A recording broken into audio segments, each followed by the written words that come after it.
प्रेमचंद जी ने कहा था, लिखते तो वे लोग हैं जिसके अंदर कुछ दर्द हो, लगन हो, अनुराग हो, विचार हो, जो भोग और विलास को अपने जीवन का लक्ष्य बना लिए हैं, वे क्या लिखेंगे। प्रेमचंद जी इस चीज़ को समझा। आज आप प्रेमचंद के गांव लम्हिम के जन्मस्थल पर आए हुए हैं। यही बीच में आंगन था, किनारे किनारे कमरे थे, सम्मिलित परिवार इसी पर रह रहा था। उसी जगह हमारे प्रेमचंद जी पैदा हुए थे जहाँ मूर्ति लगी हुई है। सच तो यह है कि हमारा भारतवर्ष गाँव का देश है। हमारे भारत की आत्मा गांव में ही बसती है। प्रेमचंद जी गांव में पैदा हुए। यहाँ के तमाम शोषण, अन्याय, अत्याचार, अंधविश्वास को देखा, झेला। सच्चाई तो यह है कि समय के थपेड़ों ने प्रेमचंद को पहले कहानी बनाया, इसके बाद वो कहानीकार हो गए। कहते हैं, जाके पाँव न फटे बेवाई हूँ का जाने पीर पराई।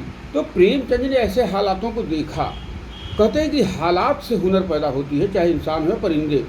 कहते हैं कि हटाकर खाक को दाना उठाना सीख लेते हैं, हटाकर खाक को दाना उठाना सीख लेते हैं। और परिंदे भी कुछ पल में ही फड़फड़ाना सीख लेते हैं। और गरीबी ला के दे देती है बिन मांगे हुनर ऐसी कि नाजुक पाँव भी रिक्शा चलाना सीख लेते हैं। तो वो प्रेमचंद के साथ हुई, जहाँ की 7 साल तक पहुँचते पहुँचते माता का साथ छूट गया। अब 15 साल तक पहुँचते पहुँचते पिता की साया भी हट गई।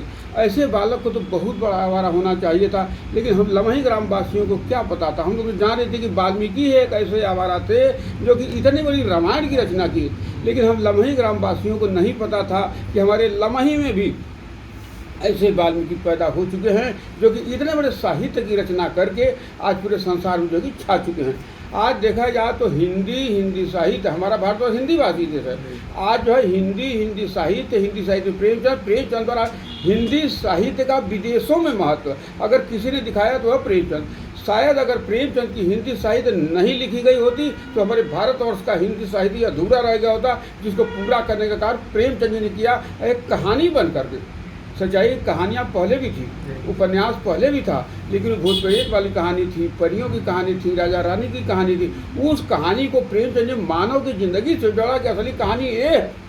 कभी हम लोग छोटे थे, बचपन में यही प्राइमरी शिक्षा हमारी पढ़ाई शुरू हुई। हम लोग जब शाम होती थी घर पर जाते थे तो दादी कहती थी कि तन्ने बहुत हल्ला गुल्ला करते हुए चल तन्ने की कहानी सुनाई। तो वही भूत प्रेत वाली कहानी सुनाती थी, परियों की कहानी सुनाती थी, राजा रानी की कहानी सुनाती थी, जो कि आज जो कि हम लोग हूँ करके सो जाते थे। लेकिन आज उसी कहानी को, प्रेमचंद की कहानी को हम लोग पढ़ते हैं, जहाँ कि आज अगर सोना चाहते हैं तो उठ करके बैठ जाते हैं कि देखिए इसके बाद क्या हुआ, देखिए इसके बाद क्या हुआ। तो जो है कि कहानी गर्म होने लगती है, चाय तो ठंडी होने लगती है। प्रेमचंद के लेखनी को विशेषता है। यहीं पर जो है कि प्रेमचंद जो है रूढ़ी लेकर के पैदा हुए, जहाँ की समाज में, परिवार में बड़े तिरस्कृत निगाह से लोग देख रहे थे। ये तेतरा पैदा हो गए। गांव में एक मानसिकता होती है कि 3 लड़कियों के बाद पैदा होने वाला बालक माँ भी नसीब माना जाता है। या तो इनकी माँ मर जाएंगी, या तो इनके बाप मर जाएंगे, या तो कुल का सत्यानाश होगा। लेकिन ऐसा कुछ नहीं हुआ। सत्यानाश उस अंधविश्वास का हुआ। हमारे मुंशी प्रेमचंद जी मानस पर पहला तरह के सम्राट की उपाधि पाई। दूसरी चुनौती हम लोगों के सामने, जहाँ की 200 साल की गुलामी हम लोग अंग्रेजों की झेल रहे थे। लोग सोच चुके थे कि इस अंग्रेजों से अब कभी हम आज़ाद हो ही नहीं सकते, लेकिन समय बदला, परिस्थितियाँ बदली। हमारे देश के महापुरुषों ने स्वराज का मसाल लेकर के आगे निकल पड़े। प्रेमचंद जी उसमें कलम का सिपाही बन करके शामिल हुए, जो कि देश के आज़ादी से लेकर समाज के आज़ादी तक का संकल्प लेकर के उन्होंने रचनाएँ शुरू किया। देश के आज़ादी के लिए का सोजे वतन, वो 5 कहानियों का संग्रह है, जिसमें दुनिया का सबसे अनमोल रतन, शेख मकसूद, यही मेरा वतन है, शोक का पुरस्कार सांस्कृतिक प्रदेश में। पहली ही कहानी के कई पंक्ति ने अंग्रेजों की बुनियादें हिला करके रख दी कि खून का वह आखिरी कतरा जो वतन की हिफाजत में गिरे, वही दुनिया का सबसे अनमोल चीज़ है। तो अंग्रेजों को लगा कि तो बड़ी क्रांतिकारी किताब है, उन्हें जब्त करके आग के हवाले कर दिया। आज तक कोई ऐसा साहित्यकार नहीं हुआ होगा जिसका साहित्य देश के आज़ादी के लिए चिता पर चढ़ा दी गई हो। कोई था तो हमारे लम्ही से कलम सिपाही प्रेमचंद। प्रेमचंद का उसे 5 नाम है। नवाब घर का पुकारने का नाम, धनपत राय इनका सर्टिफिकेट का नाम, प्रेमचंद इनका साहित्यिक नाम, अफसाना को इनका उर्दू का नाम, बम्बू को इनके 200 द्वारा पुकारा गया। मतलब नाम बदलते रहे, रचनाएं करते रहे। असली नाम धनपत राय श्रीवास्तव। इन्होंने सोजे वतन लिखा, जब किया गया तब इनको जो है एक प्रेमचंद का नाम मिला। और वहीं से इन्होंने 15 उपन्यास लिखे, जिसमें कि गोदान, गबन, रंगभूमि, कर्मभूमि, प्रेमाश्रम, कायाकल्प, वरदान, प्रतिज्ञा, सेवा सदन, निर्मला, मनोरमा, रूठी रानी, कृष्णा, प्रेमा, मंगलसूत्र। अधूरी रह गई, पूरी ही नहीं हो पाई। मौत किसको छोड़ा है? हमारे प्रेमचंद जी को भी नहीं छोड़ा। 8 अक्टूबर 1936 को हम समस्त भारतवासियों को देश की जिम्मेदारी दे करके हमेशा हमेशा के लिए अलविदा हो गए। आज ये हम लोगों का सौभाग्य है कि आज हमारे भारत के कोने कोने से नहीं बल्कि पूरे संसार से लोग आते हैं कि वह कौन सा ऐसा शख्स था जिन्होंने कि मानव की पीड़ा को समझा और कहानी से कहानी को बदलने का एक सफल प्रयास किया। तो वह थे हमारे लम्हे से कलम सिपाही प्रेमचंद। यही बाग बगीचे खेत खलिहान जहाँ की आज BHU द्वारा वो रिसर्च सेंटर बना दिया गया है और उसमें तमाम बाग बगीचे खेत खलिहान था। उसी में प्रेम का बड़ा प्रिय खेल गुल्ली डंडा था, वो हम बाहर में लगाए हुए थे। यहीं पर गुल्ली डंडा खेलना, कबड्डी खेलना, आम तोड़ना, चना उखाड़ना, गन्ना उखाड़ना और भालू के पीछे दौड़ना, यहाँ वहाँ जो है कि लोखंडों पे दौड़ते, ये इनकी ज़िंदगी की जो है कि एक कार्य बन चुका था। यह एक जो है ईश्वरीय देन था जहाँ की प्रेमचंद जी इतने बड़े साहित्यकार हुए। तो जो है यही बताया ना कि आदमी का सबसे बड़ा गुरु समय होता है। तो इन्होंने समय को जो है कि आज समय ही जो है कि बदल दिए। जहाँ की हमारे प्रेमचंद जी जो है एक प्रेमचंद युग के नाम से जाना जाता है। लोग पूछते हैं कि आप प्रेमचंद के बारे में बताइए। हमसे यहीं पर कार्यक्रम चल रहा था, उसमें तमाम साहित्यकार लोग आए हुए थे। मैं यहाँ का एक सेवक हूँ, ये निःशुल्क पुस्तकालय मैं अपनी तरफ से चलाता हूँ।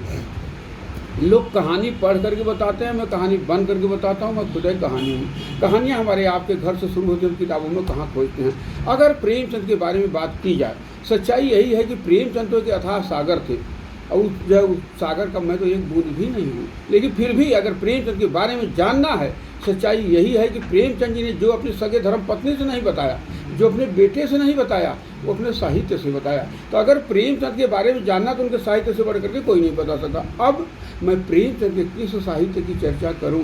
जैसा कि जो है कि आप यहाँ पर आए, आज जो है कि बेटी बचाओ बेटी पढ़ाओ नारी सशक्तिकरण पर प्रेमचंद जी ने आज से 125 साल पहले अपनी लेखनी चलाई है। तो उन्होंने माता का भी दंश झेला, पिता का भी दंश झेला, परिवार का दंश झेला, सारी चीज़ों को देखा। तब परिवार में तमाम जो है कि नारी समस्याओं को देखा और उन्होंने लिखा था निर्मला, जहाँ दहेज का दान उस निर्मला की ज़िंदगी को निगल गई और बेचारी समझ ही नहीं पाई कि ससुराल क्या होता है, पति क्या होते हैं, वहाँ का सुख क्या होता है।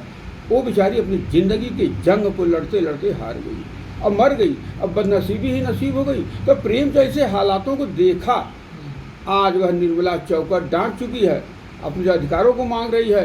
अब वो प्रधानमंत्री, मुख्यमंत्री, राष्ट्रपति, डॉक्टर, टीचर, फाइटर प्लेन चला रही है। लेकिन फिर भी उस निर्मला के सामने तमाम समस्याएं हैं जिस लड़ाई वो निर्मला खुद है। शायद प्रेमचंद के समय वो समस्या नहीं थी जो आज है। आज अगर पता लग जाए कि प्रेमचंद की निर्मला तो कोख में आ गई है, डॉक्टर से अल्ट्रासाउंड का उसकी आवाज़ ही खामोश कर देते हैं और कोख ही कब्र हो जाती है। जबकि एक माँ बनना चाहती है, एक माँ कहना चाहती है, एक संसार बसाना चाहती है, एक संसार देखना चाहती है। लेकिन हाय रे समय की मार कि न वह माँ बन पाई, न वह माँ कह पाई, न संसार बसा पाई, न संसार देख पाई। गुनाह करता है कोई और, लेकिन गुनाहगार होता है कोई। सच्चाई तो ये होती है कि अगर प्रेमचंद के निर्मला की जो है कि कहानी को जानना है तो निर्मला के बाप से बढ़ करके कोई नहीं बन सकता। होता क्या है कि हर बाप अपने को गिरवी रख करके अपने बिटिया का जो है कि हाथ पीला करके सारी दुआएं उसकी झोली में डाल करके एक नई दुनिया के लिए विदा करता है। माँ के आंचल से चीर करके छुड़ाई जाती है। लेकिन सच्चाई ये होती है कि उसके हाथ की मेहंदी नहीं छूटती और ससुराल छूटने की नौबत आ जाती है। सच्चाई वही होती है कि हमारी बिटिया जो है कहाँ चली गई, क्यों चली गई। मैं ज़िंदगी भर इंतजार करता रहूँगा, उससे नहीं मिल सकता। तो इस कसक को लेकर के हर बाप जो है झेल रहा है और डर रहा है और उस लड़ाई में है। तो इसको बहुत पहले इसको जो है कि लिखा और उसको दूर करने का एक सफल प्रयास किया। प्रेमचंद जी ने जो है यही से निर्मला लिखा। बूढ़ी काकी, कोई घर ऐसा बाकी नहीं है जैसे कि प्रेमचंद की बूढ़ी काकी ना हो। जिसके दौलत पर लोग राज करते हैं, वही बुढ़िया किसी सीढ़ी के नीचे या किसी टूटी हुई झोपड़ी में खामोश तस्वीर की तरह बैठी रहती है। ये बच्चे हुए थे सब पनिया दे देते लाल, चुप रहा था कुछ कुछ लगल रहा। तो जहाँ एक ज़िंदगी चाहती थी, अब वो भगवान से मौत मांग रही हैं। जो हमारे घर की आबरू थी, आज आबरू को घर से निकाल दिया गया। जो दादी कभी हम लोगों को कहानियाँ सुनाती थी, आज उस दादी की कहानी सुनाई जा रही है। आज अपने को कोसती है कि आज अगर हमारा रमऊ रहल होता तो आज हमें दूर दिन देखा कि न मिले। तो ये सब तमाम चीज़ें प्रेमचंद आँखों से देखा, इसको दूर करने का एक सफल प्रयास किया और उन्होंने लिखा बूढ़ी काकी, जहाँ की आज विधवा आश्रम, वृद्धा आश्रम जाने के लिए जो कि मजबूर हो रही है। प्रेमचंद जी ने दिलों को झकझोरने वाला एक जिसमें सम्राट की उपाधि मिली वह सेवा सदन।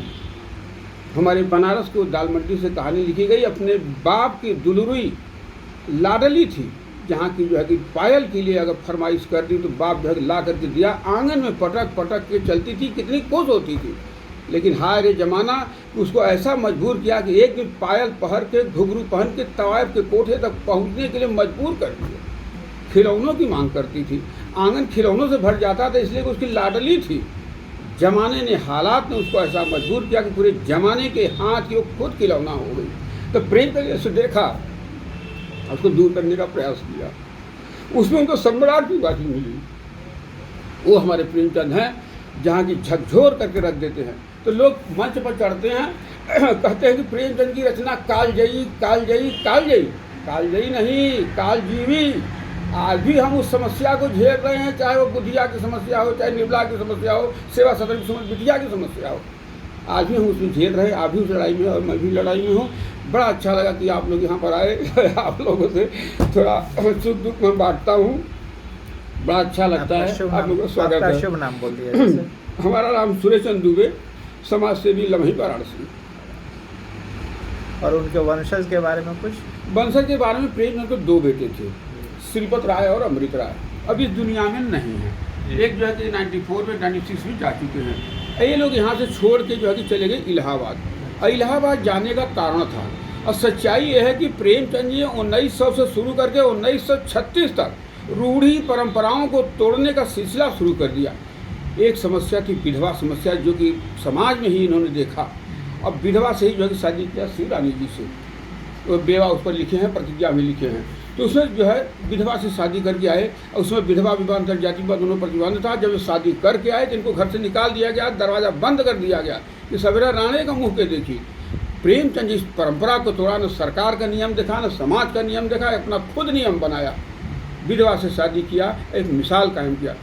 फिर इनके बेटों ने एक जो है कि जोहरा बेगम से शादी कर ली, हमारे बनारस के जो है कि नवाब की ड्योढ़ी पर मुहम्मदन से। और ये जो है कि शादी कर ली सुभद्रा कुमारी चौहान की बिटिया से। ये भी अदर कास्ट प्रेम प्रपंच की शादी हुई, ये भी जो है अदर कास्ट प्रेम प्रपंच वाली शादी हुई। तो लोग, गांव के लोग आज से 125 साल पहले बड़ा घृणित मानने लगे, दूर हटने लगे। तो ये लोग जो है कि यहाँ से छोड़ छाड़ के चले गए इलाहाबाद। अब कमाने खाने के लिए कोई दिल्ली है, कोई जो है कहीं है, कोई कहीं है। लेकिन जो प्रेमचंद जी ने आज से 125 साल पहले सपनों को देखा, उनके समय में वह स्वराज तो नहीं मिल पाया, लेकिन आज हमारा देश आज़ाद हुआ है। और लेकिन मेरा समाज आज़ाद नहीं, उस समाज के लड़ाई में आप भी हैं, जो कि मैं भी हूँ। अच्छा, उनके द्वारा इस्तेमाल किया हुआ कुछ सामान यहाँ? और इनके द्वारा उनकी वंशावली है, डिग्री है, हैंडराइटिंग है। ये तो मकान हो गया। अरे प्रेमचंद का पीछे वाला बैठा के गेस्ट रूम, उसी में बैठ करके लिखते थे, वो अपने रूप में है। अच्छा, वो वाला ताला बंद है, वो खुल जाएगा। अच्छा, जब आप लोगों को इतना इंटरेस्ट है तो मैं खोल दूँगा। और इन प्रेमचंद और जयशंकर प्रसाद के बारे में बताइए। हाँ, प्रेमचंद जयशंकर प्रसाद एक बड़े मित्र थे।